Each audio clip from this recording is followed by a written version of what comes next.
মুন্সিগঞ্জের শ্রীনগর উপজেলায় ৬ মাস বয়সী যমজ দুই কন্যা শিশু লামিয়া ও সামিয়াকে পুকুরে ডুবিয়ে হত্যার অভিযোগ উঠেছে।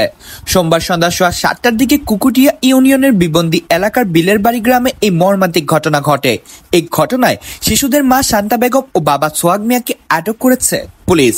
ঘটনার পরপরই স্থানীয়দের মধ্যে তীব্র চাঞ্চল্য সৃষ্টি হয়। শিশুদের চাচা মোহাম্মদ সাকিব অভিযোগ করেছেন যে তাদের নিজ মা শান্তা বেগমই শিশু দুটিকে পানিতে ফেলে হত্যা করেছেন।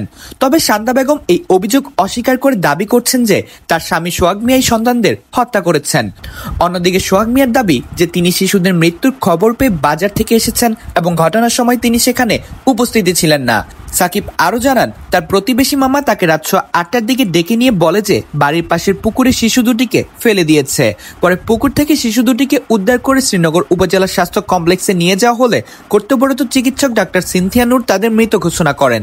মুন্সিগঞ্জ জেলা অতিরিক্ত police super crime and ops Firoz Kabir জানান, পুলিশ ঘটনার দিকে অত্যন্ত গুরুত্ব সহকারে তদন্ত করছে। প্রাথমিকভাবে স্বামী স্ত্রী দুজনকেই সন্দেহভাজন হিসাবে আটক করা হয়েছে।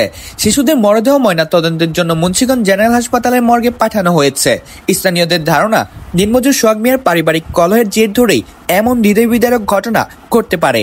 এই হত্যাকাণ্ডের পেছনের প্রকৃত কারণ উদ্ঘাটনে পুলিশ তদন্ত অব্যাহত রেখেছে। তো এন টাইমে আমার আম্মু বলতে কি তাকে বাইরে কি হয়েছে, বাচ্চা ফালাইছে বলে, কেরা ফালাইছে ওরকম কোনো কিছু করেনি, দূরে বাইরে পরে মোবাইল হালাইছি, ঘুরে গিয়েছে বাইরে।